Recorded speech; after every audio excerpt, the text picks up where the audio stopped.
Nebraska State Board of Education, the State Board of Education meeting. The June State Board work session will now come to order. Denise, please call the roll. Patrick McPherson, Yes. Maureen Nichols, Yes. Patricia Tam. Yes. Molly O'Halloran, Present. John Witzel, Here. Rachel Wise. Yes.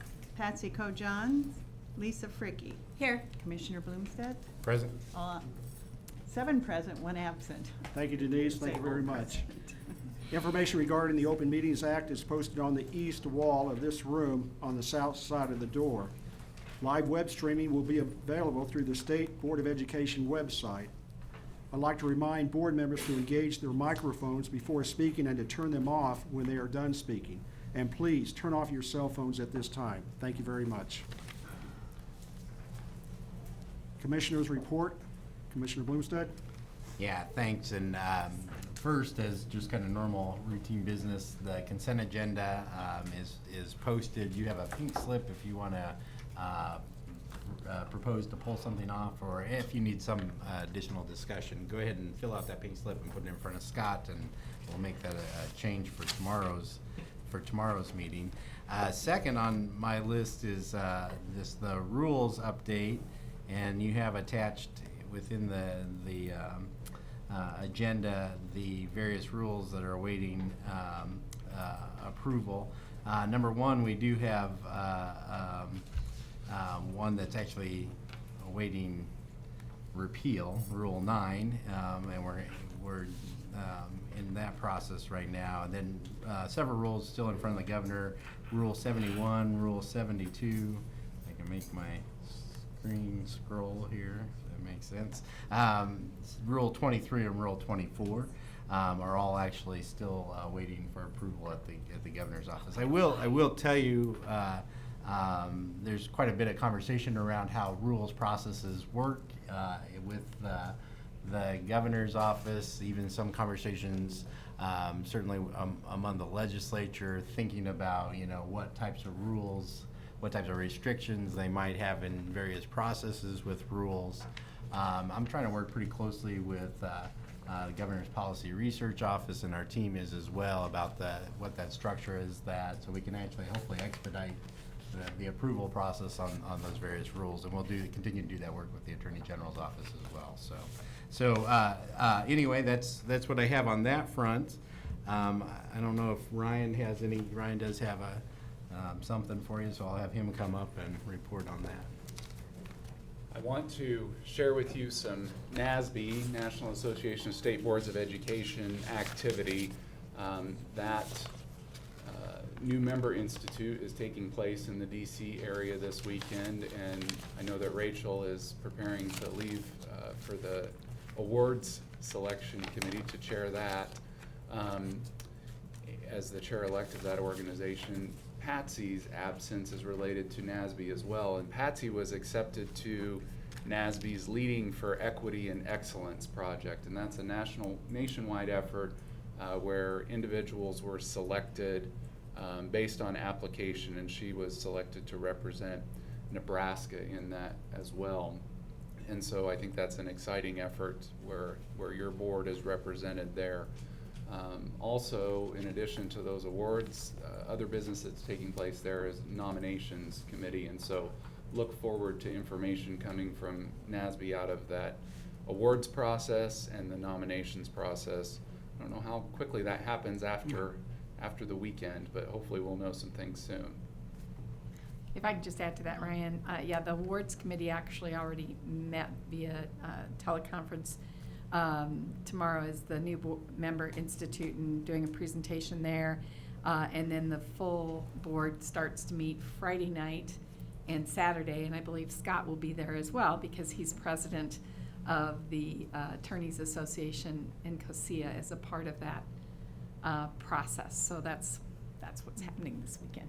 And so after Saturday, the nomination slate and the awards will be determined by the full board on Saturday. Molly. And I'm honored to be on the nomination committee, but I'm staying for the board meeting and just teleconferencing, and because I want to make sure Rachel has a good group of leaders across the country to serve with you. Thank you very much. Thank you, Ron. So really, next on my report is my favorite way to do reports is to turn it over to someone else. But actually, so Dean Folkers is here to talk about Future Ready, and I know he has some co-presenters, so I'll let him do that introduction.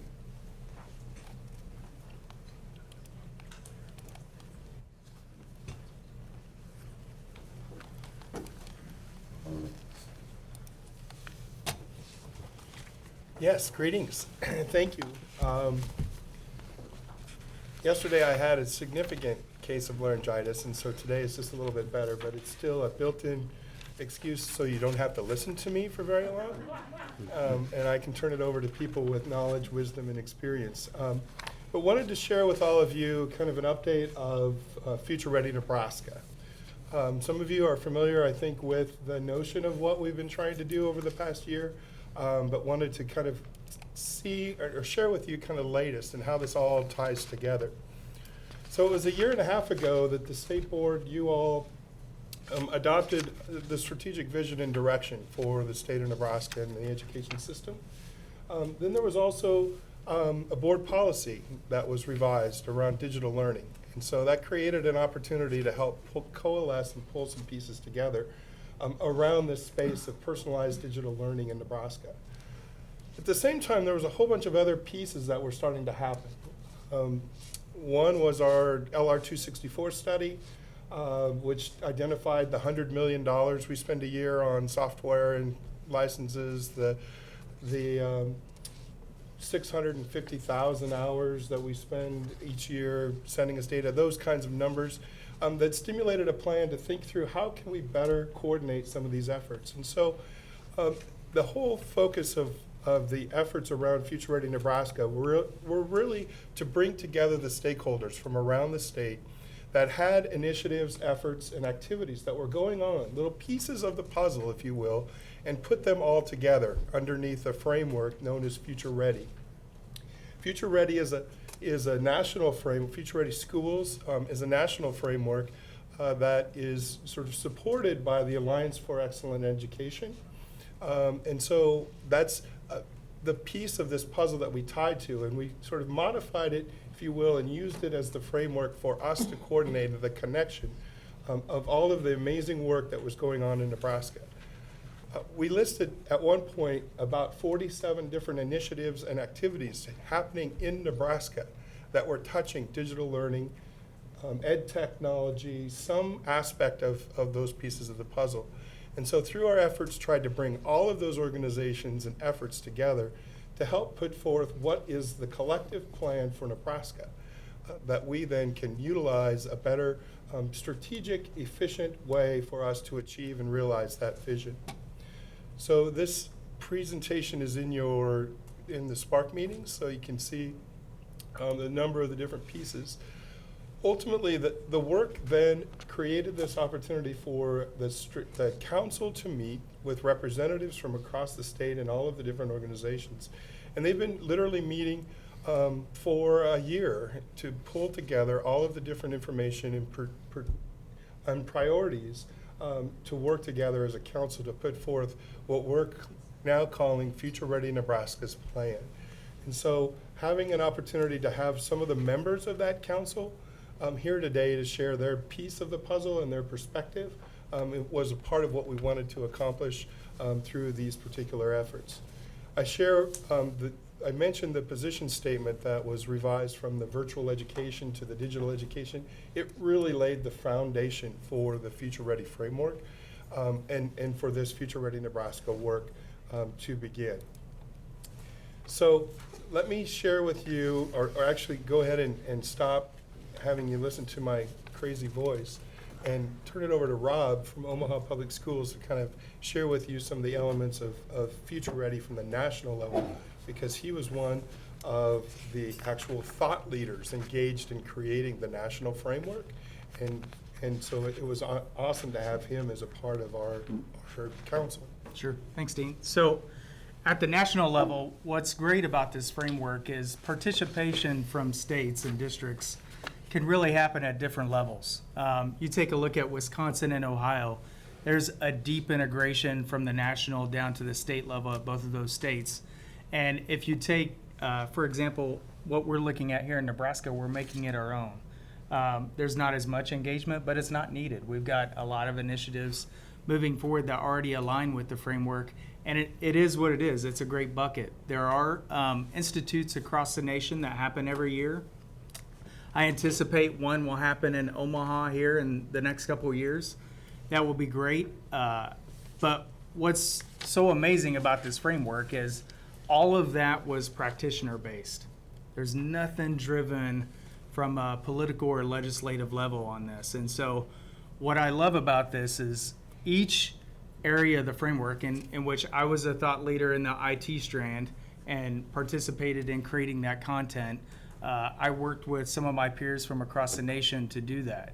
And so when you look at the content, the assessment that's free, all of those couldn't have happened without the partnerships that the Alliance has. Some of those are with companies like Common Sense Media, which provides free digital citizenship to schools across the nation. So I think it's great to have that. They also have alignment with NSBA and the Council of Chief State School Officers. So, there's a great alignment there from a national level. Hi, I'm John Cerny, Superintendent at Bancroft Rosalie School, and I thank Dean and the department for allowing me to participate in the Future Ready program. The Future Ready framework is divided into 7 gears. So our council placed people into each of the 7 gears, and each gear team came up with an objective for their gear.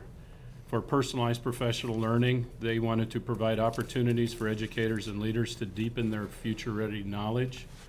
Curriculum and instruction wants to integrate the effective use of technology in all state academic standards, not just technology standards. Use of space and time, which was the gear I was on, we want to create opportunities for districts to explore innovative classroom models.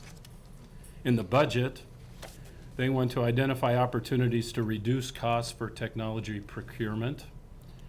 Under data and privacy, they want to provide meaningful data to leaders and educators to support instruction and decision-making and to articulate clear expectations related to the privacy of student data. Community Partnerships wants to establish a coalition of interested and invested organizations and parties, and robust infrastructure wants a technology ecosystem that ensures every school exceeds industry connectivity standards. And they want, in this, the whole gear team is operating with collaborative leadership in mind, and that we want to make connections to people across the state. We want to include diverse stakeholders. We want modeling at the top, and we want to have a timeline that keeps the gears teams moving forward. So each gear team has an action plan. My personal thought on the action plan is that I like that it sets direction for digital learning and education technology in Nebraska. It ties the tech plans that each district has to develop into something that's actually meaningful. The plan identifies priorities for support, encourages innovation for schools that are ready to move. It gives us the freedom to feel like that we can move forward with creative teaching models, and if implemented, will provide the resources that we need to make this plan effective. And 51 Nebraska superintendents have signed the Future Ready Pledge. We hope to double or triple that within the next year. So. Great. My name is Blaine McCann. I'm superintendent of Westside Community Schools, and again, thank you for having me, and I'm very happy and proud to serve on the Future Ready Council. I wanted to kind of talk briefly a little bit about how those gears really help things happen, and I think it helps I'm big on personalized learning and transforming learning for our students and creating environments that can be co-created throughout the state by using these gears. Just to highlight a couple of those things, the one-to-one learning initiatives that I think are critical to access for all students to the technology and the connectivity that's been talked about, but also getting them the ability to create their own content and be able to personalize their learning through the use of technology is important. We've also gone, and one of the areas that the state's looked at is how do we personalize staff development or professional learning. Again, we are working hard to be able to do that, mainly because we want to model with our teachers what we want to see happen in the classroom. And I'm a big believer is if you don't model it to the teachers, how they're going to know what to be able to do with their own classrooms. And then developing the community partnerships that are critical for our kids to go out and be able to pursue the careers and the things that they would like to do in the future. We've gone at Westside from 45 active business partners to over 640 active business partners that are working with our district in ways that engage our students. So again, very briefly, and I know my minute is up, but personalized learning, we've looked at 5 elements of that. One, knowing your students well. Voice and choice would be critical in that, giving students some voice and choice in what they're doing.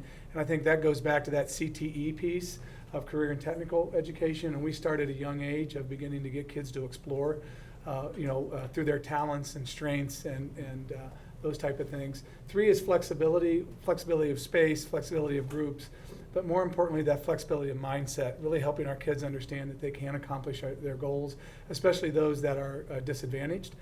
4 is data informed. We want to use all that data that goes with the AQuest and the things that we're doing and really bringing that data in to inform our decisions as a district. And then integrating the digital tools. We don't want technology to run the show. We want it to be used as a tool with our teachers so that when they need technology, we're able to personalize and be able to take our kids a little bit deeper into the learning that they're doing. So to me, this is this council and the direction they're going will put Nebraska at the forefront of the work that's going to transform learning for all students. Thank you.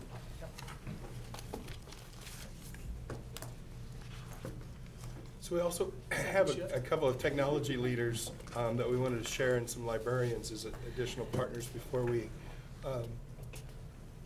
end. Christy? Good afternoon, School Board, State School Board. My name is Christy Jurgensen, and I'm from Lexington Public Schools out in Lexington, Nebraska. And I am representing the technology administrators from the state of Nebraska on the committee. We need future-ready technology leaders to have the opportunities to have the guidance and the resources at the state and national level for the laws, for the policies, the new things that are coming up, things such as data privacy and security. It's very important. We also need professional development and certification opportunities for these people in the state so that they can do their jobs efficiently and effectively and to their fullest potential. We also need to have efficiency and cost-saving practices that the Future Ready Nebraska will be able to help us with that. We also need assistance with the assessment procedures and accountability and technology planning. My cohort is Rob Dixon from Omaha Public Schools, and Rob might want to say a couple things as well. Sure. Being in Omaha Public Schools, you realize that in a large district, sometimes you deal with silos. And so when you think about technology planning, we've got to align what we're doing in technology with how we deliver content and deliver lessons to kids. And so when you look at technology planning, as much as we can be purposeful is important. And that happens throughout all of this. And I think, when you look at how you watch movies, how you order things now, all of that is done with technology. And we've got to, be purposeful in all of this planning to make sure that our kids have a great learning environment. Thank you. Thank you. Hello, my name is Mandy Peterson. I am the librarian at Schuyler Central High School, and I am so pleased to be with you today. Your Nebraska school librarians are thrilled to see Future Ready making its way into Nebraska in a purposeful, meaningful way, because Future Ready is already embedded in our entire profession. That's kind of where modern librarianism is. It's exactly what we're about. So now we're finding ourselves in a unique position to be able to be on the ground level with our teachers and our students, as well as to provide assistance on a state level. We are your built-in advocate in each school. We're completely invested in this process and in a positive outcome for our students. We have formed a Nebraska Librarians Group. We are meeting for the first time on June 19th. The first purpose that we have is to assist in vetting and curation resources for OER, which is Open Educational Resource Commons. That will be available to everyone throughout the state, and we are looking forward to getting that quality material out there that our students and our teachers can rely on. We are also involved in Future Ready Nebraska in a couple of other ways. One is that we will provide training in copyright, Creative Commons, and fair use, which are all very different aspects of the copyright law. And we will be assisting in developing library and media toolkits. We're going to target new librarians who are just entering the profession, as well as librarians and teachers who are already on the ground level with future-ready goals such as digital citizenship. And good afternoon, my name is Tom Rolfus. I'm Education IT Manager for the Office of the Chief Information Officer and Nebraska Information Technology Commission. I'm Administrative Lead for Network Nebraska. It serves all 244 school districts, all of our ESUs and public colleges. So every 2 years for the last 20, the NITC has formulated this statewide technology plan. So on their behalf of the commissioners, we're excited that this plan dovetails nicely with the statewide technology plan. 2 of our initiatives in the NITC deal directly with education, and they're called Digital Ed and also Network Nebraska. So while serving on the robust infrastructure gear of Future Ready Nebraska, we were able to formulate objectives and goals that reinforce the state plan and all the technology that reaches all the districts. And the last bullet of this slide shows the action items that we deduced to be part of the plan. And I want you all to be aware as board members, the backdrop for this plan is the state of internet accessibility for Nebraska. Between 15 to 20% of our students, somewhere between 45 and 50,000, lack adequate internet every night at home to conduct digital education. It's a concern of ours and should be, we hope, of everyone's. The legislature in the last session passed LB 994, the Rural Broadband Task Force. It'll be a membership of 14, 6 official members, and 8 appointed by the governor. And those memberships are being decided right now, with first meetings to occur early fall. The NITC will help staff the Broadband Task Force. Their first report will be November 2019. And they have 2 educational representatives on there, one from rural K-12 districts and one from higher education. I'm Doria Navy. I'm the Digital Learning Director for NDE. And I want to tell you a little bit about the digital learning plan that these wonderful people and the others as well in the council have put together, and explain a little bit about how that plan is organized. So when we put the plan together, we set goals from each gear, and each gear also, with those goals, set action steps to move and achieve those goals. As part of that, we went looking for ties. It was important to us to make sure that districts and school stakeholders understood that the plan was not all new things and something that was meant to be a burden, but really was meant to be a guide and a help. And it did tie to so many other things that we know schools are working on. There are 28 goals and action steps within the plan that are just tied to the ESSA plan. There are 30 goals and action steps tied to our AQuest tenants. There are 29 goals and action steps tied to our National Education Technology Plan, and 15 goals and action steps tied to the State Board's strategic vision and direction. So it is an all-encompassing plan.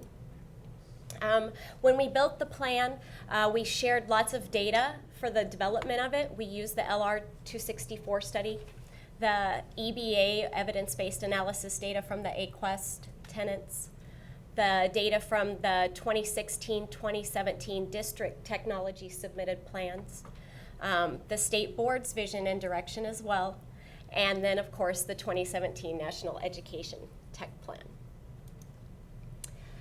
To make the plan very easy to read and understand and accessible, we set the goals aligned to these nice little icons so that throughout the plan it was easy for folks to identify what goals and action steps were tied to other initiatives. And so we used these 5 icons to indicate AQuest ties, ESSA ties, the state board goal ties, the national education technology ties, and then also ties within our own council, as many of the gears had goals that related to other gears goals, and so we could partner together to work towards achieving those goals. The plan is a 3-year comprehensive plan. We set timelines within each gear so that people could see what work was being done. And each of those is broken down into action steps so they could see in those action steps what quarter that work and what year that work would be occurring within the council and others. We also identified stakeholders that would be able to help us in moving that particular goal forward. So that those components are in there as well. This will also be, because it is a digital learning plan, digital, online, and interactive, and it will have progress bars and wonderful tools, and that will be completed this month. So. And then we are open for questions or comments or any thoughts you might have. We may have to shift a little bit, but. No comments or questions? Oh. Yeah, Rachel? List of them.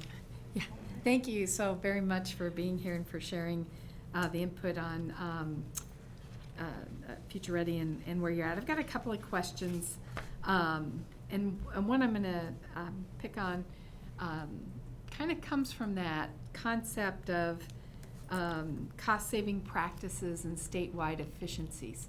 Can you drill down a little bit more, anybody from the team, on what some of your thoughts are around how you're going to pull together some of those cost-saving practices and statewide efficiencies, and things such as the OER process of resources that have been looked at? Are they going to be housed in one location to access, or can you give a little more depth to what you're thinking about along those lines? So I'll start out and then once I collapse, then. Yeah. So the budget and resources gear spent a lot of time thinking through what are the best ways for us to go about doing the elements of efficiency and identifying ways and strategies that we can think about this from a couple of different ways. One of those ways is looking at statewide negotiated pricing for a variety of the software licenses and those kinds of things.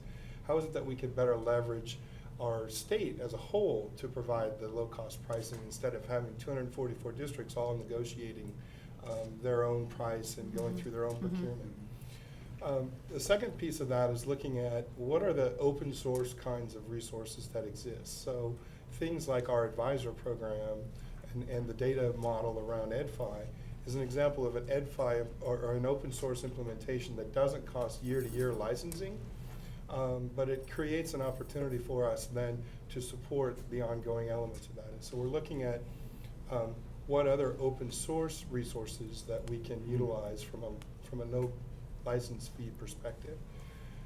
The third bucket is to your point around OER and those kinds of things. And so we have already started a Nebraska OER Commons Hub, and it's a collaboration with the Educational Service Unit Coordinating Council and the ESUs.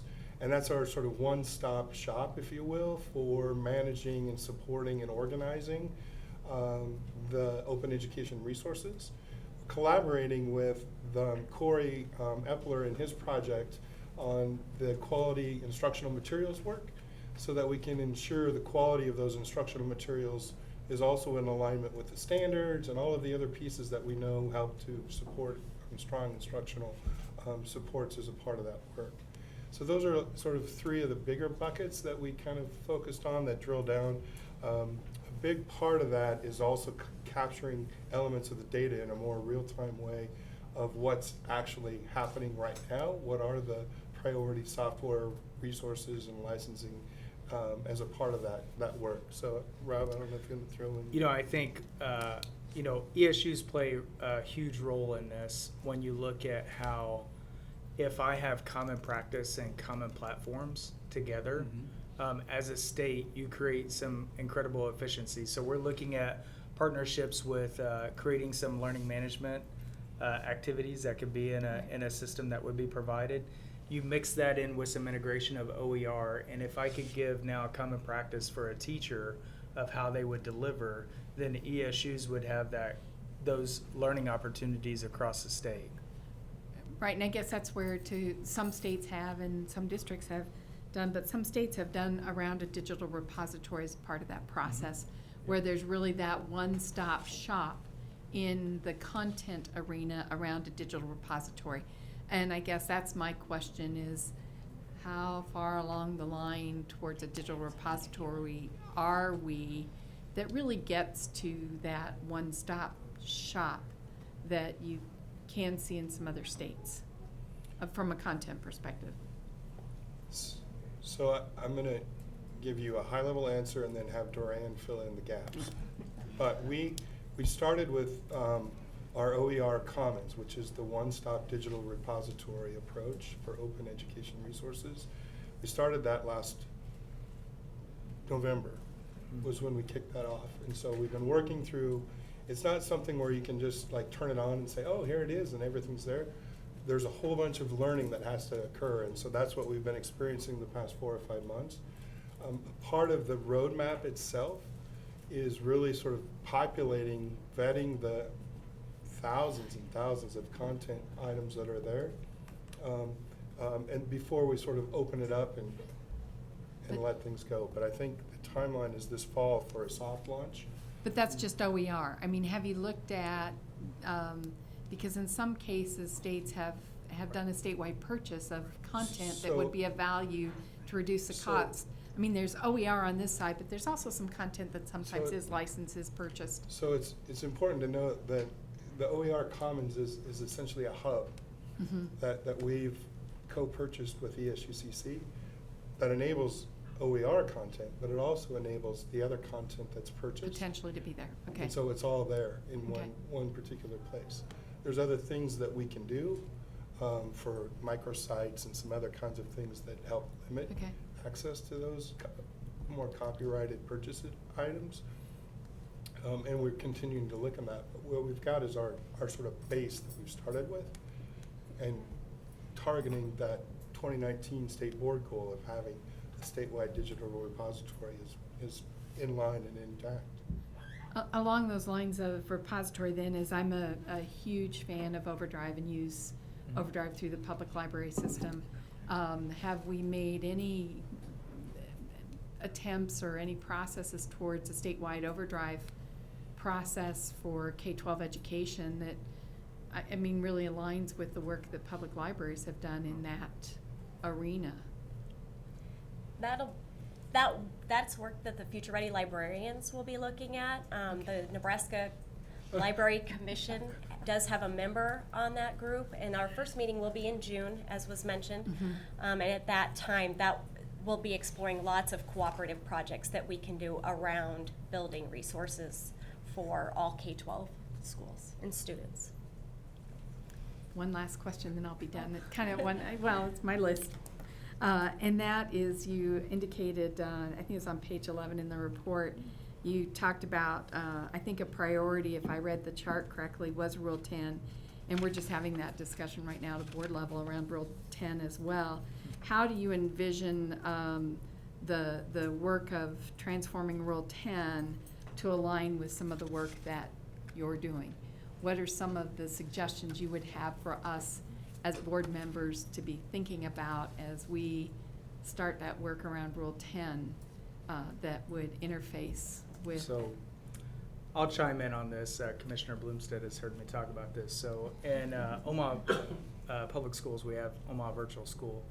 It's a great example of a blended learning environment where kids come in once a week and get face-to-face delivery, but the rest of the time is at home.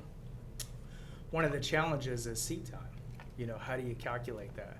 And so as we progress, as districts progress down that blended model, I think that's probably the first thing we should look at is how do we calculate seat time and what does that look like? And there are some other states that have some great examples of what that looks like. And I think that would be, a great opportunity from here to begin to evolve what that looks like. We've also had some districts mention, and maybe they're going to Sorry. mention it now. Well, Yeah, I would please, just say, John. I would just say one thing, and that's flexibility. As you're going through looking at Rule 10, please allow for flexibility for folks who are trying to do things a little bit differently. We can talk about seat time, but isn't the abilities that the students have, their competencies that they can demonstrate more important than how long they've sat in a chair studying something? Yep. So I think as people are starting to look at these different models of learning, that that Rule 10 allows for the flexibility of school districts to explore those innovative ideas. Thank you all. That was my list of questions. Lisa? First of all, thank you for being here. Technology is amazing, and I microphone and my own computer half the time. Your microphone. Hi, Drew. There. So I worked with Christy, and she was great help when I taught at Lexington. My comment is, we've been talking, and other people that I've talked to in my district, talking about accessibility throughout the state with technology. So when you said, I think 45, up to possibly 45,000 out of 317,000 kids do not have access to that capability, I'm so glad you're working on that. That's the first thing. The question I have, are there federal grants available as you develop this process for any of the expenses? So the short answer is yes, bits and pieces. One of the biggest one is the E-rate Oh, sure. resources that provide subsidies for school districts. And Tom and Sue Ann are sort of E-rate experts in helping manage some of those pieces of that. I know there's additional flexibilities in the Title 4A resources under ESSA that are targeting elements of technology and the use of technology that may in fact be a part of the planning. We've had conversations with Diane Steamer as that work has started to come up. We also have conversations around the innovation grant, that cycle of resources. And so thinking about what is it that might be some elements of priorities that the board would want to fund innovation that may support some of these pieces. So there are resources, and that's really at the core one of the things that we wanted to achieve with this Future Ready Nebraska work is let's set forth our targets and then collectively we can work on those together instead of all working in different directions. It's better working as a team together, moving in the same direction for the benefit of all. I definitely agree with that. And I know as a layperson how much technology changes in a heartbeat. As part of revision of your plan over time and sustainability of your momentum in that potential change, how do you see that going as you're progressing with this plan? So for that very reason, we set a 3-year kind of time window, realizing that we'll probably need to reevaluate every year where we are on the plan, because we know elements of that will change. I think at the core, what we wanted to do is to establish a foundation and focus on the basic elements of equity. It should be equity of access to the digital experiences and the digital personalized learning experiences. That should be the foundation for what we collectively as a state can control. And then through that path, we then begin to find new innovations and technologies that work their way into more of a sustainable model moving forward. Well, thank you for the direction you're Any other taking our questions? kids. Thank you. Molly? I find this report just really exciting. It's just amazing. I did have a question. It kind of is the integration of thought to what we're doing with our whole AQuest plan that deals with some of our schools that need improvement, the sparsely populated, Native American, high poverty, demographically shifting. And it goes down to that single sign-on system. What I'm thinking is sometimes we focus on whole groups and say, well, this district or this school is underperforming, needs improvement, but there might be pockets of students that are ready for more challenging and rigorous classroom instruction. And we were hearing in some of our committee meetings earlier today that a lot of students, by the time they graduate, really are not ready for college and career because they haven't been challenged. Some of the student comments say that. So my question relates to that single sign-on system. Do you think as you develop the after-school hour connections, will there be availability possibly in your libraries for students that maybe can't afford the internet to get to their home, to have after-hours connection where they can sign on and really have those challenging work environments to expand their challenging curriculum? A couple things. First of all, dovetailing with the LB 994 study, we think of libraries, public libraries throughout Nebraska as the go-to place for students after hours, if their school routers are not left on. So we began to study. We found 68% of those public libraries out of 244 self-reporting, 12 meg or less, shared among 5 cars in a parking lot. 68% of those are below the FCC minimum for a household, 25 meg. So, yes. We need this. Right? So we'd love to reach every home immediately, every farm, ranch, et cetera. But NITC perspective, and I can't speak for the task force, but libraries are the next interim solution for the short term. So our agency applied with a grant with the Library Commission. We're only bringing up 5 new libraries, but for their internet, they'll be sharing with the local school district at 100 meg for this upcoming year. They're going from 12 meg to 100, so an increase of 800%, used expressively for a homework hotspot for those students to single sign on back to their school district resources after hours, evenings and weekends. So a little bit out of the box thinking, and we can only do 5 libraries this coming year for $25,000. But we've already been encouraged for a $500,000 grant the following year for 100 libraries. My tangential question was, you talk about community partnerships and post-secondary, and I'm just wondering if you do this library connection, if we could also work in some opportunities for students that can't afford dual credit tuition to go do those classes for their career pathways, personalized learning plans, so we really aren't just getting everybody to the middle, but we're really tapping into those students, even in needs improvement schools that want to go up here. I would say at Omaha Public Schools, we're working on a plan right now that would offer kids 15 credit hours before they graduate. And that's in conjunction with Metro Community College. So we're trying to decrease AP a little bit because, it's not fitting the mold of what we need, and increase dual enrollment. So, and a lot of that is through, philanthropic grants that we have to provide those kids that can't afford those post-secondary credits. So I think there's ways of getting there, but what's great about this is different districts will operate within that framework, and we'll see data from these buckets and these gears that show what's working and what's not, and we will be sharing with each other across the entire path. To break generational poverty through this digital future-ready Nebraska would be amazing. Yeah. And then also those pockets of, I represent rural Nebraska or western Nebraska, and there's some great kids that just dream big, but they don't have access. So thank you for creating opportunity. Thank you, Molly. Any other questions? Seeing none, I'll just have one question, and it'll be a yes or no. Very, very simple. Is bandwidth an issue, obtaining and contracting for bandwidth with this project? Outside of schools, yes. Inside schools, no. Thank you. Well, I just wanted to say thanks, because I ended my best presentation I've given all year.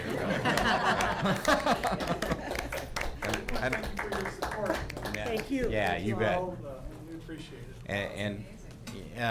But I do think it represents something. Here you see another agency of state government that also works across agencies within state government, working with us collaboratively to identify the types of asks and for resources, to think thoughtfully about how this gets rolled out. And so really not just to our team, but to, I guess, our broader team, thank you for the efforts on Future Ready, and I think it really starts to demonstrate how we're going to carry out the state board strategic vision and direction on these issues. I would say it's a big deal. So I couldn't figure out why Dean wouldn't talk to me for a couple days, but now I got to figure it out. Thank you very much. Thank you, ladies and Have a gentlemen. safe trip. Thanks. Ladies and gentlemen, we'll be moving on to standing committee reports. Vice President Tim, please report on the policy committee meeting, please. The policy committee has one action item for tomorrow, and it is involving the proposed revisions to State Board Bylaw B-19, which deals with computer equipment, internet access, and electronic acceptance use. This has to do with board members, and it's in your Spark, so you can read it, with our use, appropriate use of the pieces of equipment that we have here. The policy committee recommends that the board approve the proposed revisions to B-19 tomorrow. We have one discussion item, and this is a 4-year review of State Board Policy P-9, Ethics, Accountability, and Disclosure. The majority of this policy deals with the statutes that accountability and disclosure has in that affect our things. And just to give you an example, if you remember when Jim Shear was here, he was on a mental health board in Norfolk that received grant money, I believe through Voc Rehab. And so he had to recuse himself when we voted on that particular thing because it did benefit something that he was working with. So the majority of that is in review. There haven't been any statute changes, so we will probably, Scott's gonna look it over and see if there's anything he recommends, but this will probably just stand as it is. Thank you. Thank you. Thank you very much, Pat. Rachel, would you please report on the legislative committee meeting, please? Yes, the legislative committee first met May 9th for planning, and then today we met and continued some of the planning. In August, we will bring 2 documents forward. One will be proposed priorities for 2019. The other will be a legislative engagement plan for the rest of 2018 and then into 2019. Some of our processes over the next month or so will be doing asking for input from administrators at the NDE administrative session, and that will be the legislative committee seeking input on key legislative themes for 2019. And then the legislative committee will be meeting virtually this summer, and possibly one in-person meeting to finalize the draft plan for proposed priorities for 2019 before our August meeting. If for some reason you have something that, for those of you not on the committee, that's very important to you around a legislative priority, please make sure that it gets to the commissioner, Brian, or myself, so that we can see that that's incorporated in the process. So, committee, Pat, Molly, Maureen, anything else? Well, you didn't mention it, but we do intend to do an input session at the Administrators' Day in Kearney in July, and I think that'll be a little different for us because we're going to be looking for input from all those administrators as to what they think our legislative our legislative priorities ought to be. Brian, anything else? I think that covers our report. Thank you very much, Rachel. I'll report on the Commissioner's Appraisal Committee meeting. First, I'd like to recognize the efforts of all the committee members and all the board members the last few months in wrapping up the Commissioner's appraisal process. Tomorrow, we will be discussing the Commissioner's appraisal results for 2017 to 18. We'll discuss his 2018 to 19 contract summary, and also we'll be discussing his 2018 to 19 performance appraisal document. And the action item, we will go into executive session tomorrow morning for our discussion and review of such items. The action item will be approve the employment agreement between the State Board of Education and Matthew L. Bloomstead. Thank you very much. Continuing on, Maureen, please report on the AQuest Teaching and Learning Domain Committee meeting. Okay, well, you'll all be delighted to know that we do not have any action items for tomorrow. Mainly our conversations dealt with some updates, and one was from the Educator Effectiveness, a document to get updated on. Another one was Jeremy Henniger talked about the update on the NSCAS standard setting that we'll be looking at later on down the road. And Lisa gave us a very informative presentation on students who have experienced traumatic situations, and we're going to be diving a little bit deeper into that down the road with some information. And then the last was a very good conversation around Rule 10 and what we're looking at down the road with that. That concludes my report. Thank you very much, Maureen. Molly, would you please report on the AQuest Student Success and Access Domain Committee meeting, please? Well, we had a full schedule. And, yeah, there you go, 3.5A. And is Diane Schumer in the room, or Sharon Davis? No, okay. This regards the contract with the Office of Chief Information Officer to extend dates to fit the revised timeline for Direct Certification Improvement Grant and to adjust the scope of work. And we are supporting this item. Any questions on that?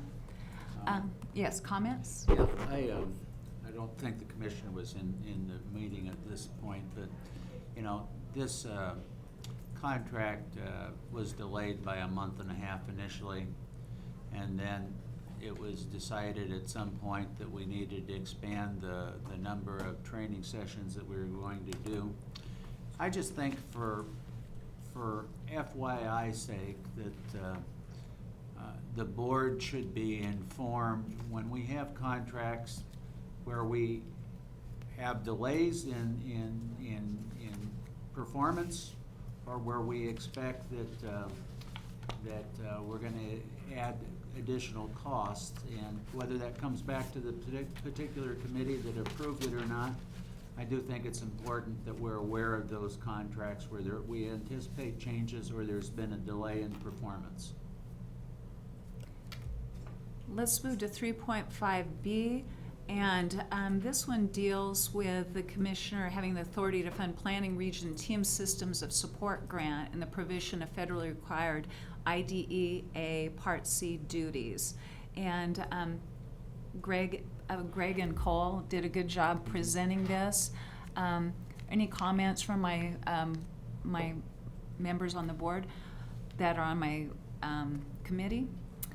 We all voted to, well, we all supported this action item. The next one is 3.5C, and this is to enter into contract with UNMC Monroe Meyer Institute to support results-driven accountability evaluation for early childhood birth to 5 outcomes.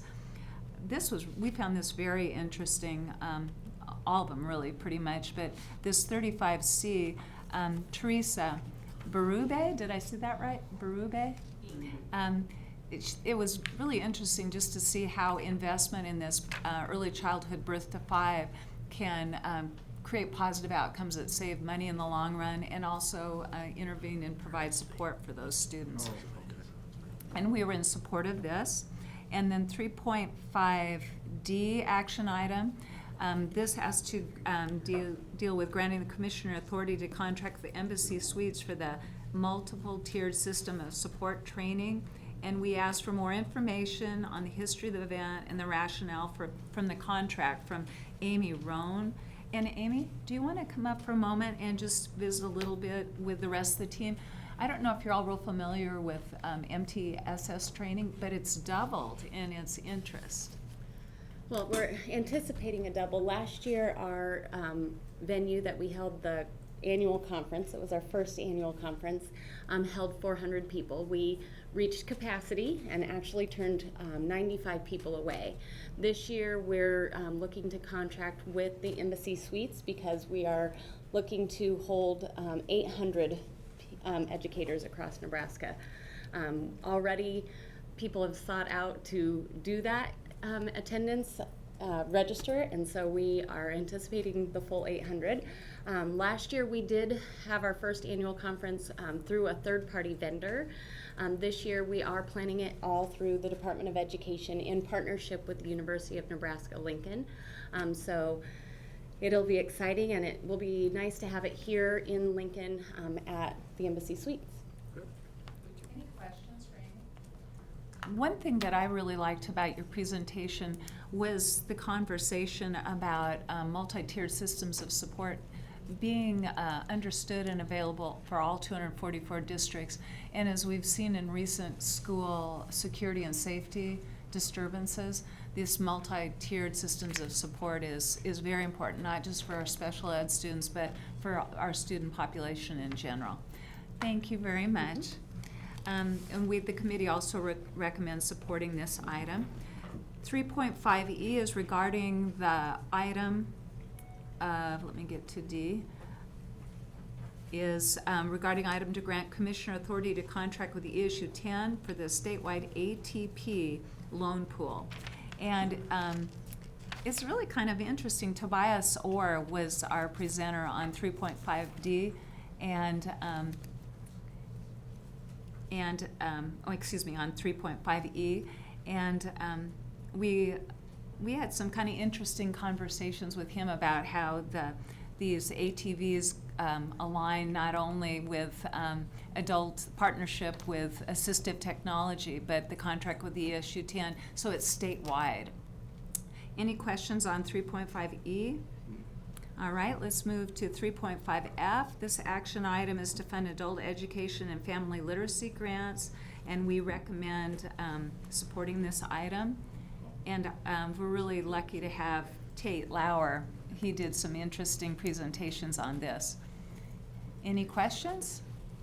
Okay, we'll go to 3.5G. This is to grant the commissioner the authority to contract with Kelsey Coomer to support in 2 career field areas, and the committee supporting this item. And in these, this targeted leadership will provide additional support for our students. And if you have any questions on that, 3.5G. All right, and then 3.5H, Hey, Molly. we did not do. Yeah, that was And it actually was misplaced. pulled, yeah, it's it was misplaced. pulled. It was in the wrong committee for this Yeah. purpose, so it was actually be strategic planning Yeah, on 3.7. because I was going to say 3.5H was not part of ours. And President Whistle, that is the conclusion Thanks, of Molly. our Thank you very committee much, ma'am. report. Thank you very. If I could break in just to make an announcement, we at the State Board of Education would like to welcome all of the participants we have in the room from Girls State. So you are welcome. Thank you very much for joining us, and we're happy to have you here. Thank you very much. I will be reporting on the Budget and Finance Committee meeting. Tomorrow, we're going to be asking the board to grant the commissioner the authority to contract with MTW Solutions Limited Liability Corporation for services and continuing support for the Nebraska Department of Education Grants Management System for a period of July 1, 2018 through June 30th, 2019. Both Pat and I were all 3 of us in the committee, we approved of this action item. Our second action item is the repeal of Rule 9, Regulations and Procedures for Proration of Affiliated School System Bond Funds. Does board members have any questions? Seeing none, thank you very much. Vice President Tim, please report on the Strategic Planning, Performance, and Improvement Committee meeting. Okay. We have 2 action items and a couple of discussion items on the agenda, and we're going to do the discussion items first. The first discussion item was an initial review of priority school progress plan for Schuyler Central High. The board reviewed the elements of the plan with the staff, and the recommendation of the committee is for the approval of this plan that will come before the board in August. We've asked Kathy Kennedy with KLK Consulting to share some information on the work that they have done so far with Skylar. Dr. Kennedy?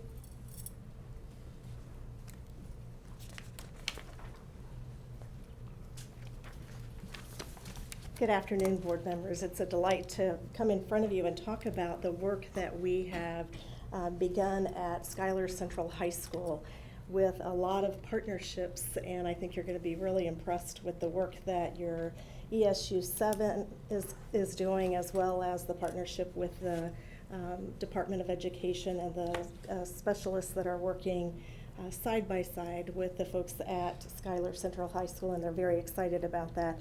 As a matter of fact, Mandy Peterson, who just presented to you, that was the librarian on the digital learning team, she is one of the teachers she's the librarian actually at Schuyler. So we're happy that she was represented here at the board meeting as well. Let me just tell you some of the things that we have done so far. We had an initial visit on April 25th with the school board at Schuyler, and that was supported by Dr. Bloomstead, Dr. Friesen, as well as Lane. Diane Steamer was there as well, and we had a wonderful meeting with them to really talk about the process of being named a priority school and what the supports were going to be as far as the next steps in the process. We completed the diagnostic review on May 2nd, which meant that it's a qualitative review where we spend the day visiting classrooms, talking to the administration, talking to parents, talking to teachers, and most importantly, talking to the students and hearing the voices that they have regarding how we can ensure that they are future ready, but also improve the conditions within the school so that they feel safe emotionally, socially, physically, and academically. They gave us some really good ideas of things that we can do to help support the needs of the students within the school.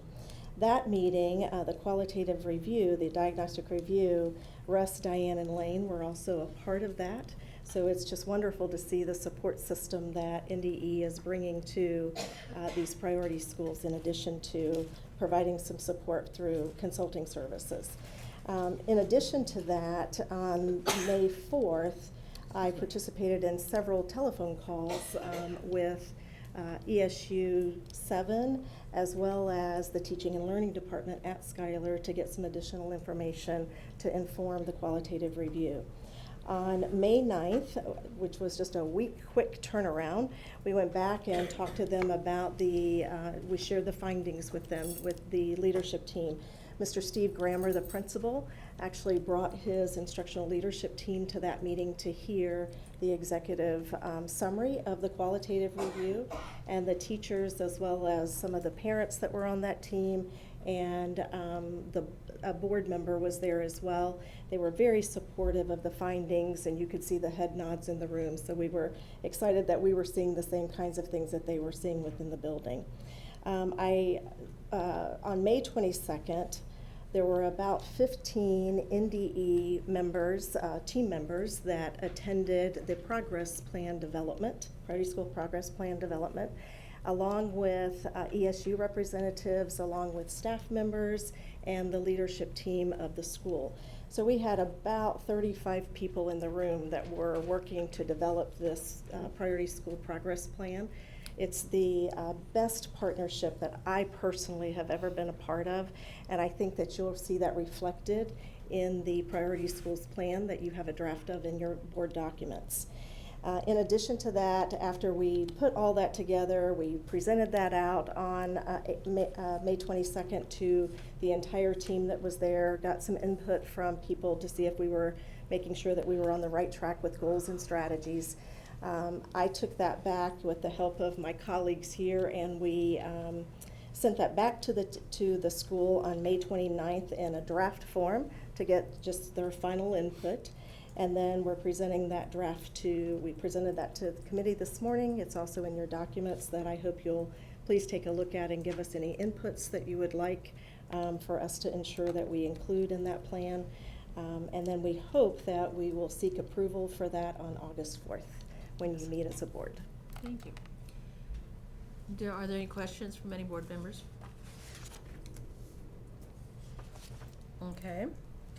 The second discussion item was an annual review of the progress plans for the priority schools, Santee and Loop County. And the committee heard from representatives from each school on their progress, as well as an update on the sustainability of Druid Hill, which is no longer designated a priority school. And both of those communities had well represented their districts, and the excitement was just very good this morning. I mean, it was totally different than it was in last year's report. They've really made progress in both schools, and they were very excited to tell us about it. However, they had to go home. So again, Dr. Kennedy and Lane will make some comments. Thank you again for allowing us to share the progress that these two schools have made over the last year.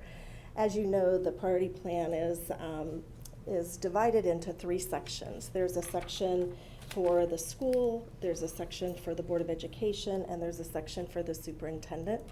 There are 3 levers that are prominent in the plan. The first lever is clear, compelling direction. Both of the schools are working on strategies to meet the needs of having a clear vision, making sure that they're mission driven, making sure that they're living by their core values every day, and most importantly, putting the needs of students first and communicating that to their communities. The second lever is culture, student and staff culture, and so that's really about creating a place where students want to come to learn. It's a place where staff want to come to teach, and a place where parents are not threatened at all to send their children to learn, and they know that they're safe emotionally, physically, socially, and academically. And then the third area is instructional leadership. And instructional leadership is really about developing the capacity of the leaders within the building, and that includes classroom teacher leaders, as well as principals, assistant principals, and anyone that is supporting the school that we would consider leaders. So when we reported this morning, Santee was very proud of the goals and strategies that they have employed upon. They have mostly moved from emerging to operational as we looked at a rubric that we measure the success or the lack of success of their strategies, knowing that they still have areas that they need to work on because they're not fully functional with systems in place. But they've highlighted this morning their clear, compelling direction with their Warrior Improvement Team. Their Warrior Improvement Team is what they formerly called their steering committee, that is like the decision-making body in the school.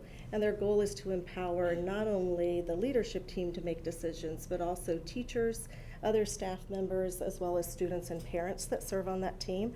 So they're the decision-making body within the school. Everyone in the school serves on one of what they call the focus teams, and those focus teams report directly, as far as progress, to their Warrior Improvement Team.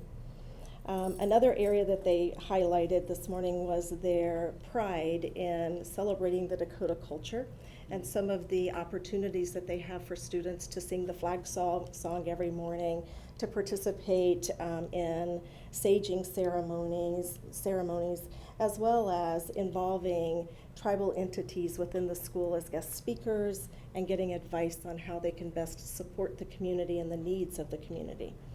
And then finally, they talked about the engagement of teachers in the PLC process in order to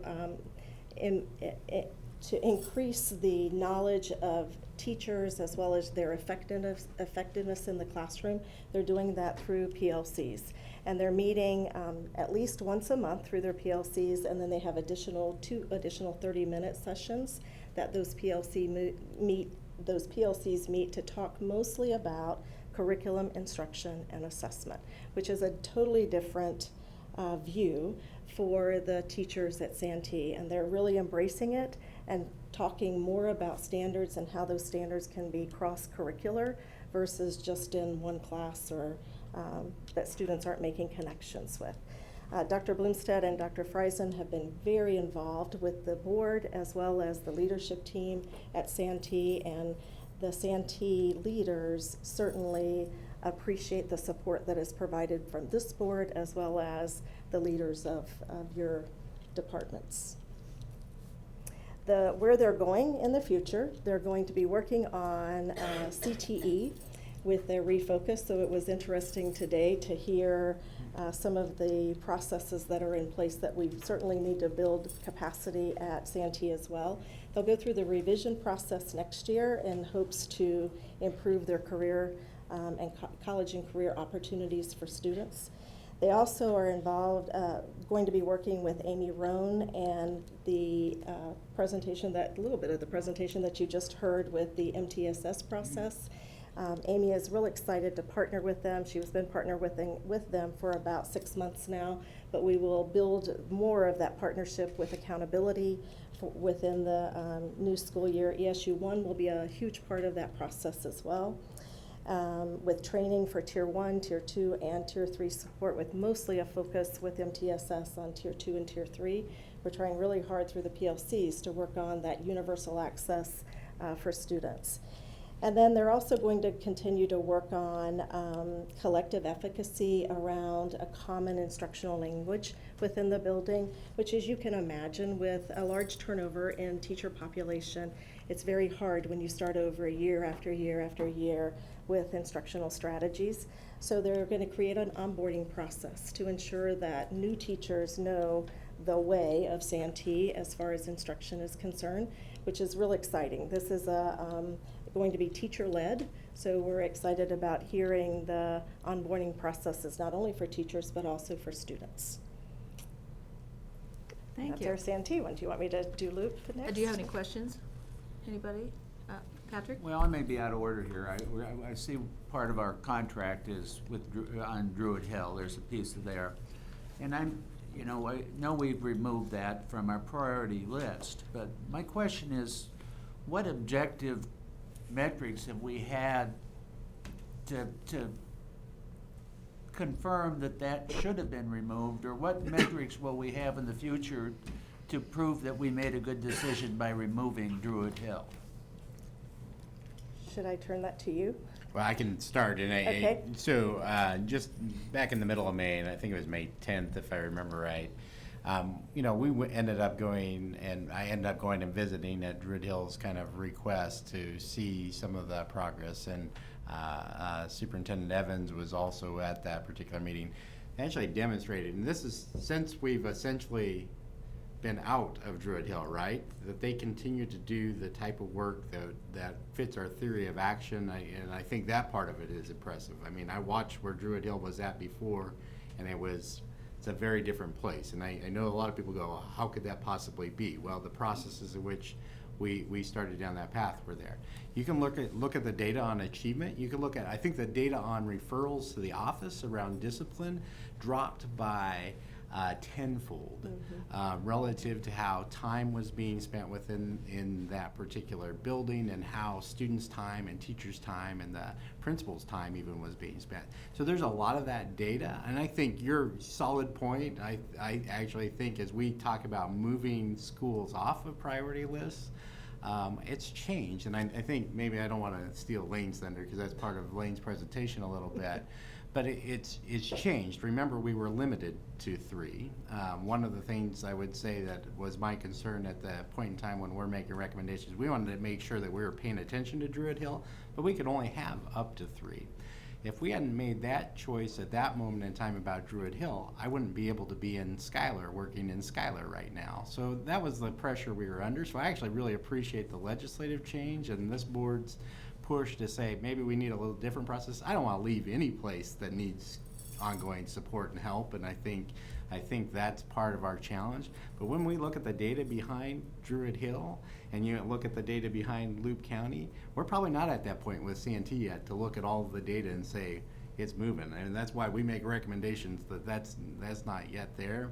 But we'll be able to look at that data. I just think how we present it back to the board for your decisions is going to be important, and that was part of the conversation in the committee, I guess. So I can just add to that some of the conversation from the committee, and just some, and I was very fortunate to go to Santee here a few weeks ago, I don't know when it was, the end of April.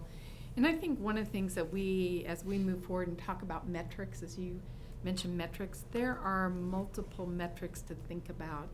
And some of the things that have been shared is really about changing the system and the culture within the organization.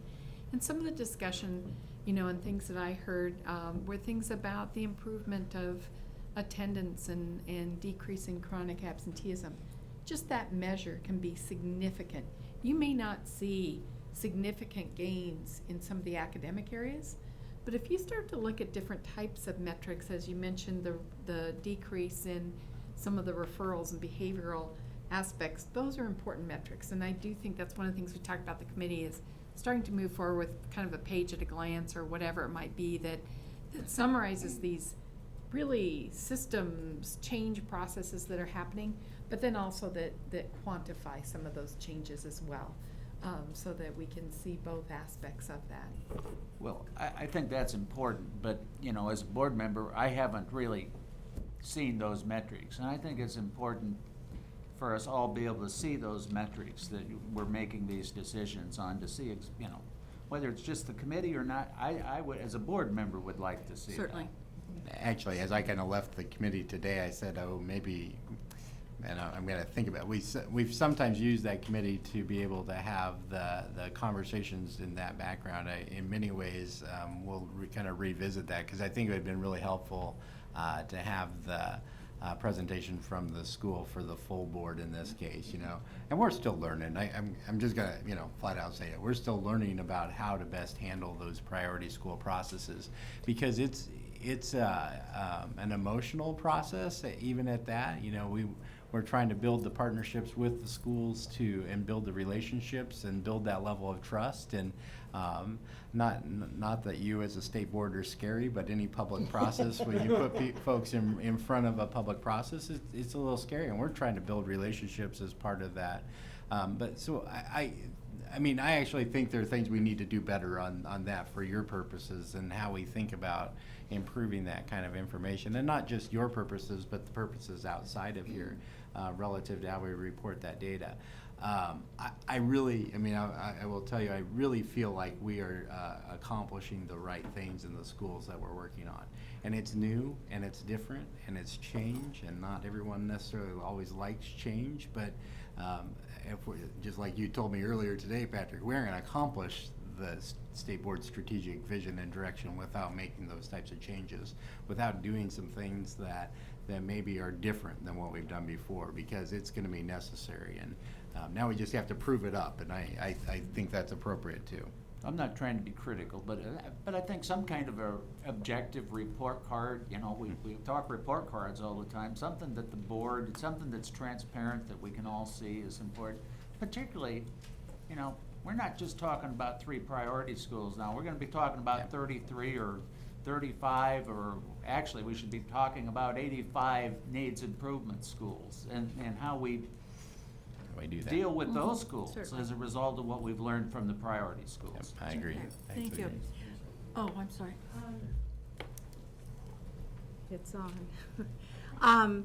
One of the things, along with the metrics, I think is important, and it addresses some of the information. Just this morning with Santee as a priority school, they talked about the partnerships that they have built, and they have 8 to 10 students going to Yankton, South Dakota. We talk about college, career, and civic ready. And so these students are being trained, I think they mentioned welding or something along those lines, where those kids, if they complete this, by the time they're out of high school, they're ready for the jobs. Those people are talking about hiring those students.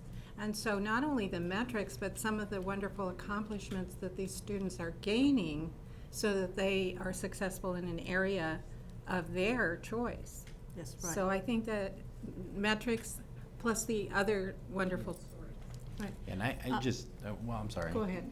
Kind of among the other things is we do the plans, and we look at that, and I know we have qualitative data that becomes part of that, and also quantitative, and how we make that. And I think that's what I heard Rachel say. How do we kind of package that together so you can have it, and we can keep learning from that type of environment. And I do think that's really important. Dr. Kennedy, do you have some comments about Loop County? I do. Loop County is, as you well know, they're in the priority status as well. They currently have 3 plans that they're working toward fully functional as far as the attainment on the rubric measure that we use. The school this morning presented, the superintendent was very proud of the fact that he presents monthly updates about the progress plan to the board. It's to his school board. It's a standing agenda item. Took us a while to get to that, but he managed to make sure that that happened this year, and the school board really wants to know the progress on each of their strategies. So they're very vested in the Priority Schools Plan because they see it as working for the attainment of improvement for their school. They also have done a really good job of increasing family and community engagement. And that was probably best seen when 65% of their voters turned out for the vote to keep the school open in a non-election year. They were excited about that. They also were excited about the lobbying for the 4-year vote with the legislature to not have to vote every year within their community, but they'll do that every 4 years. We also had student participation with engagements. 4 of the students within the school donated their prize-winning steers as part of the beef program at the school. I just want them to hug them and love them is what I want them to do. But they donated them for beef, and I understand that process too that has to happen. We have significantly built instructional leadership capacity within the school. Just to hear the principal and the superintendent speak about instruction is just heartwarming. It truly brings joy to my heart to listen to them coach a teacher and be able to use evidence-based strategies in their language that they're talking to teachers about and trying to build capacity of the teachers within their building. The board, at the recommendation of the superintendent, they have agreed to hire the instructional facilitator that was supported by this board as their elementary principal, which is extremely exciting as well. She's still going to live in a camper, but she's going to be their elementary principal. We decided to call it a tiny house. Her tiny house, that's right. She's still going to live in her tiny house, but she loves her tiny house. She is very much responsible for some of the data that we're seeing for the elementary school. We, this past year, went through a 2-day professional learning opportunity for the elementary teachers around balanced literacy. And we actually see teachers in the building getting excited about how their children are improving with their reading levels. So they see their levels go up and they're just excited about that, not just the teachers, but the students as well. The teachers on their own asked to have the MAP assessment, the elementary teachers asked to have the MAP assessment administered the third in the spring. So they wanted the fall, winter, and spring because now they value the results of the assessment versus it being just another test. They use the data from those assessments not only to celebrate with students the growth that they've made, but also to inform their instructional practices. One of the teachers, the 5-6 teacher, took it upon herself, and along with a few other of the elementary and junior high teachers, to create a book room. We weren't talking book rooms last year. To see them actually do that themselves and take that upon themselves to take the leveled readers out of the plastic that they were in because they had never been opened and actually create a book room because they know the value of leveled readers in their guided reading. Just is, again, so exciting to watch what is happening as far as the transformation with the teaching and learning process.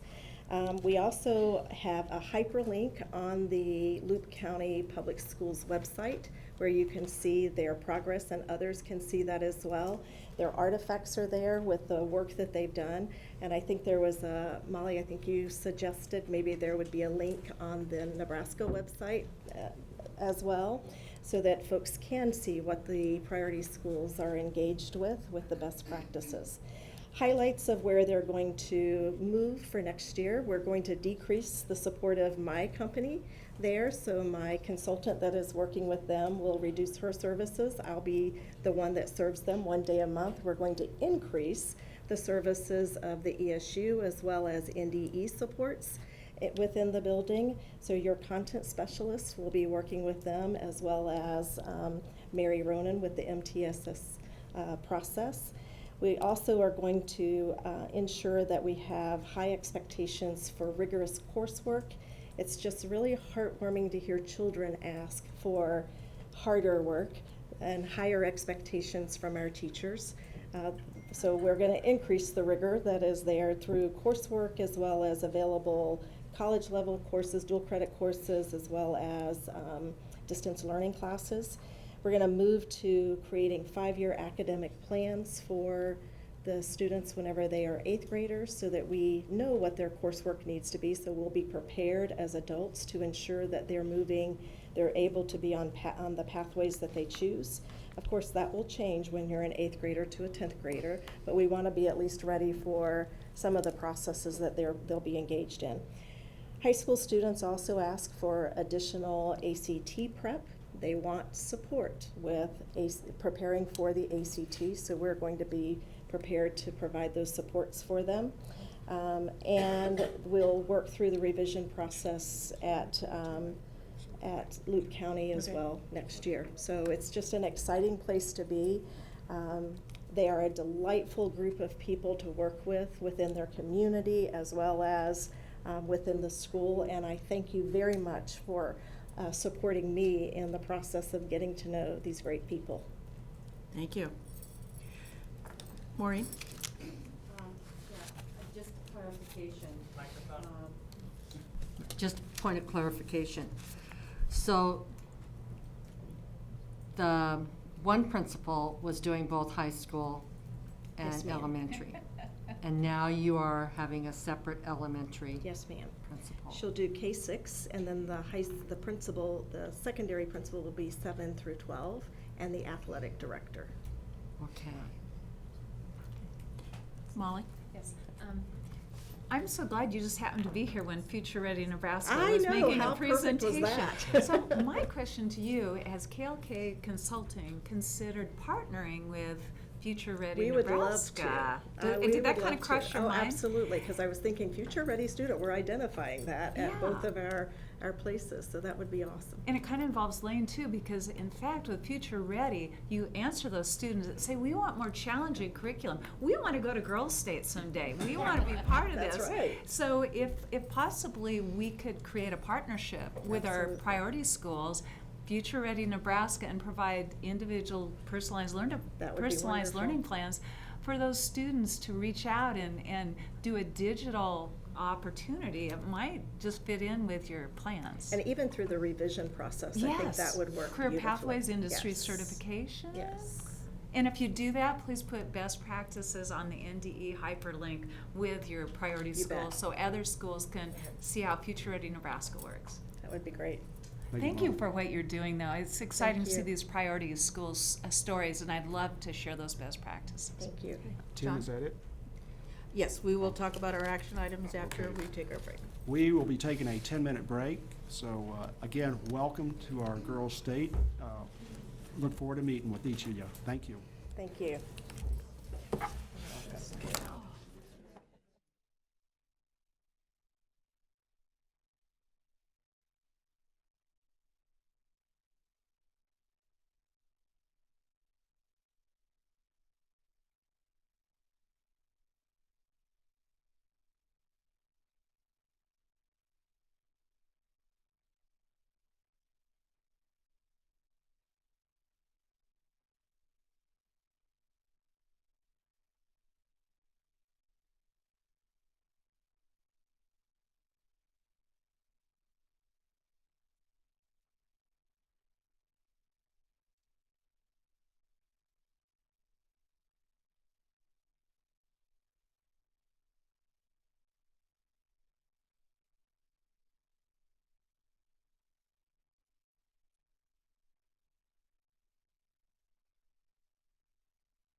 Session. Vice President Tim, you'll continue on, please, with your report on strategic planning, performance, and improvement committee meeting, please. Okay. We are now going to have a quick discussion about our action items, and so that Lane can get on with his life this afternoon, we're going to let him do the first one. It's the action item to grant the commissioner the authority to contract with KLK Consulting for services and continuing support. And the committee recommends granting the commissioner this authority, and I've asked Lane to share some information. Good afternoon. I'm very excited to be able to present to you about the work that we have proposed ahead of us with our contracts.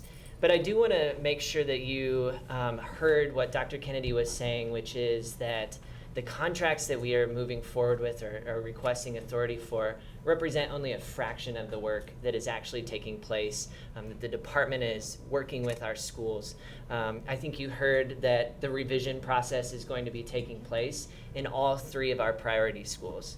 We have work that is going forward between UNL and NDE that is going to focus on MTSS supports at Santee. Our content area specialists are working diligently with all of our priority schools. So what you're about to see is just really a small snapshot of the work that is actually taking place. So my objective today is just to provide a recommendation on the contracts for our school improvement activities. And I've tried to think about this in 3 big buckets of work. The first is how we are building capacity at NDE so that we can support additional priority schools or comprehensive support and improvement schools through our ESSA plan. I think about how we're continuing to support the work in our current priority schools. And then the final bucket of work that I will be speaking about is how we're sustaining progress at Druid Hill. So a lot went into the decision-making process around these recommendations for contracts. And the commissioner kind of alluded to it, but we were really limited in our ability to support more than 3 schools. Originally, our statutory authority limited us to no more than 3 schools, and that affected our decision-making process. As the commissioner said, we wouldn't be in Schuyler had we not had the opportunity to move Druid Hill out of priority status. So with the passage of LB 1081, we now have the ability to work in more priority schools. And that's a huge opportunity, but we also need to be thinking about how we as a department are going to support that.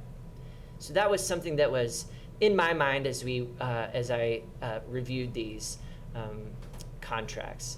Additionally, I'm thinking about your state board roles and specifically around how we as a department can be capacity builders for our priority schools, how we can connect our priority schools to the resources that they need, people resources, ESUs, partnerships with higher education, etc. And then finally, how we can be change agents. And really all 5 of these roles play into the work in priority schools, but for me, those bottom 3 were the ones that I really connected to and that I see connections with our contracts. And finally, just some more context that went into the decision-making process. We're really conscious at the department of our capacity and how we can build our capacity using the people that we have, using the expertise we have, really leverage them and our experts in our priority schools, but also understanding that we're limited in our scope and how far we can actually reach. It was also very important for us to procure a single contractor to provide consistent and intensive personalized supports. I've had a few experiences in other states that are working in turnaround and working to support the low-performing schools. And what makes Nebraska unique is that we stick with our priority schools and we get in there and get our hands dirty with our priority schools and not we don't turn away from them when we start to see a small sign of progress. So that's something that I think makes us unique, is that we stick with our priority schools and work hard with them. And then the last piece is how we collaboratively build processes with ESUs and other stakeholders. So all of those things went into the decisions around the contracts that you're about to see. So the first contract that I would like to present to you is all around that idea of capacity building. So our contractor that we're recommending is KLK Consulting Incorporated. And this first piece has to do with school improvement facilitator training. So as we look to scale up our work across the state in more priority schools with our comprehensive support and improvement schools, how are we going to do that? How are we as the department and our partners in ESUs going to really lead that work? So with the help of KLK, we're going to identify a school improvement cohort between 6 to 10 people in this next year, and then really train and develop them. Transfer that knowledge, transfer that, that ability to coach effectively. As we heard from Dr. Kennedy, she spends a lot of time, and her team spends a lot of time in this school with a diagnostic review and that project planning. So how can we do that? How can we take on some of that? But make sure that we're holding the same high quality standards that KLK offers. So I'm really excited about this. There's going to be opportunities for shadowing, individual coaching, kind of like a train the trainer opportunities there. So this is big. I think this is a really big deal for us as we look to that knowledge transfer. We heard about the progress plan of Schuyler. As you know, Schuyler was identified as a priority school in February. And so we have chosen KLK Consulting again to do our priority school work in Schuyler in collaboration with NDE and ESU 7. Some of the proposed activities are in school planning, improvement planning, and implementation support, professional development and learning. And then there, in addition to Dr. Kennedy, another member of her team will have is being leveraged who has extensive high school turnaround experience. So very excited to see how KLK Consulting can use all of that team to really help Schuyler identify the strategies that they need to move forward. So their big focus, Schuyler's big focus for this upcoming year will be some attention to English learner needs. So about 36% of their students are English learners. So how can we get strategies that really dig into all schools or all of their teachers having those strategies? Another strategy that we'll be focused on is unpacking of standards. And then, as I mentioned already, that the college and career readiness and specifically work around revision has been incorporated into their plan. Additionally, we heard about the progress that Loup County was making, and we're just very impressed with the work that has occurred there. While we are maintaining the priority school designation, as Dr. Kennedy mentioned, we are trying to reduce some of the services that KLK is providing and releasing some of the responsibility back to the school as well as to the ESU and to the district. So the big focus here with this school will be on instructional leadership and specifically with some math focus. That we had a presentation today where we saw a lot of their progress. A lot of their progress has been made in ELA, and now we're focused on math. And once again, the department is partnering with them in the revision process. Very excited about the work ahead with Loup County. We also heard about the progress in Santee, designated in December of 2015 as a priority school. And we see some really big opportunities to focus on clear, compelling direction as well as student and staff culture. A lot of progress has been made, but we're partnering again with KLK Consulting to provide these school improvement activities and some of that professional development again. And what I think is really important to note is that in all of the KLK Consulting contracts, there's this off-site support. So Dr. Kennedy or some of her colleagues are always available for phone calls. They check in often via Zoom, text messages, and really that coaching continues other than the 3 days that they're physically on site. In addition, we are thinking of ways that we can continue to support Santee. So as we did last year, we are hoping to contract with ESU 1. We're proposing a contract with ESU 1 to provide instructional coaching services. So that would include instructional coaching, teacher professional development, one-on-one supports, and then support services that we also collaboratively come up with. So between KLK Consulting, the work that UNL and NDE are doing with MTSS and ESU 1's contract, Santee is going to be getting a lot of individual and focused attention to really get their progress plan kicked into even higher gear than they are. So with that, the final piece that I, again, think is so unique about Nebraska, we are recommending a contract with KLK Consulting to continue work at Druid Hill. So as I mentioned, Druid Hill was removed from priority status in August of 2017. But what makes Nebraska unique is that, again, we are still learning from this process and we're still building capacity through this process. So how can we continue to learn from the progress that Druid Hill has made? So we're proposing that we maintain a small contract with KLK to provide supports to Druid Hill, and that NDE observes those five times that Dr. Kennedy and her team are at Druid Hill, and just continue to maintain that progress and learn. And that's what makes Nebraska unique, is that we're not turning away from our schools. And so with that, our recommendations are to grant the commissioner authority to contract with KLK Consulting for services and continuing support of our priority schools from July 1, 2018 to June 30th of 2019. And in addition, to grant the commissioner authority to contract with ESU 1 for services for Santee from July 1st through June 30th of next year. I'd be glad to take any questions. Is there any questions? Yes. Patrick? I understand, we've been working with KLK and probably need to continue doing that with these priority schools. I wonder, though, at some point, is it appropriate to look for bidding to look for a proposal from others? And I wonder if, in fact, if we're spending this kind of money, what are we doing?